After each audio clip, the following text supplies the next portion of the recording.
Бұл Гүлшара Әбдіхалықованың мемлекеттік хатшы лауазымына тағайындалғалы бері өңірімізге жасап отырған алғашқы сапары. Мейман алдымен Асар Мөлтек ауданындағы жаңадан бой көтерген нөмірі 1-ші Шымкент қалалық балалар ауруханасына ат басын тіреді. Айта кету керек, енді ғана ашылып отырған ауруханада 15 жасқа дейінгі 10 мыңнан астам жеткіншек стационарлық көмек алады. Нысан 270 орындық, іші толықтай заман талабына сай медициналық құралдармен жабдықталыпты. Қазір мұнда 80-нен астам дәрігер, 190-ға жуық мейірбике жұмыс істейді. Біздің больницада негізінде сертификатталған мамандар қызмет атқарады. Осы жаңа ауруханаға 477 медициналық құрал-жабдықтар қойылған. Сондықтан жалпы больницаның аурухананың жабдықталған көрсеткіші 100%-ға жетеді деп ойлаймын. Ол негізі халықаралық стандарттың сәйкестігі. Гүлшара Әбдіхалықова сонымен қатар облыстық әдет-ғұрып және салт-дәстүр орталығында болды. Өңіріміздің этномәдени бірлестік өкілдерімен кездесіп, жөн сұрасты. Академик Асма Қалыбекова мемлекеттік хатшыға қазақ халқының тәрбиесінің асыл мұрасы атты екі тілде жазылған кітабын сыйға тартты. Қазір таңда облысымызда 20-дан астам облыстық этномәдени бірлестік бар болса, олардың аудандардағы бөлімшелерінің саны 50-ден асып жығылады. Гүлшара Әбдіхалықова аталған орталықта қазақтың, славянның, өзбек пен кәрістің салт дәстүрін тамашалауға мүмкіндік алды. Тіпті қадірлі қонақтарға айтыс майталманы Бегар Шойбеков жырдан шумақ шашты. Осындай ұлан байтақ жеріміз бар, мәңгілік болсам деген еліміз бар. Ауылдың алтауызын арнайтуын әлім сақтан жалғасқан жолымыз бар. Ынтымағы жарасқан оңтүстіктің тағы да куәгері болыңыздар ай.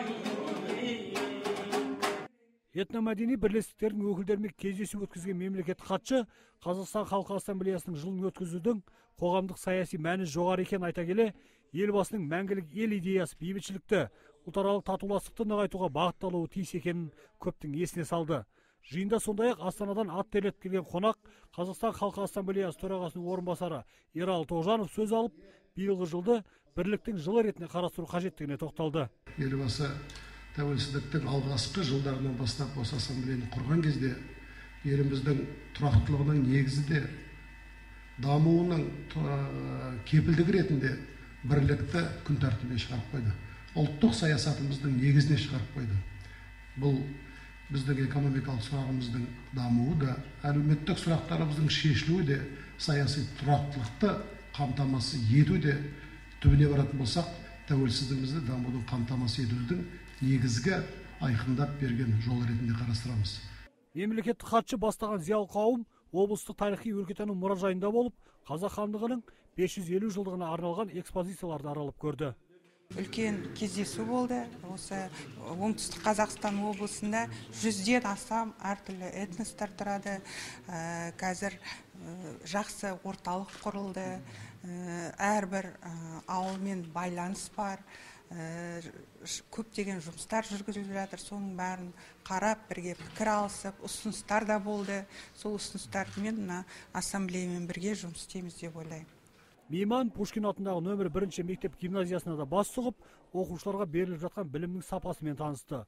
Ал нөмірі 6-ші колледжге барған мемхатшы сондағы тәлімгерлердің өздері ойлап тапқан құрттан ауыз дейді.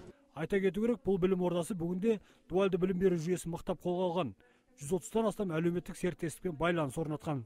Дәурен Дүйсебаев, Талғат Қырғызалиев, Сұлтан Бақытжанұлы, ТВК.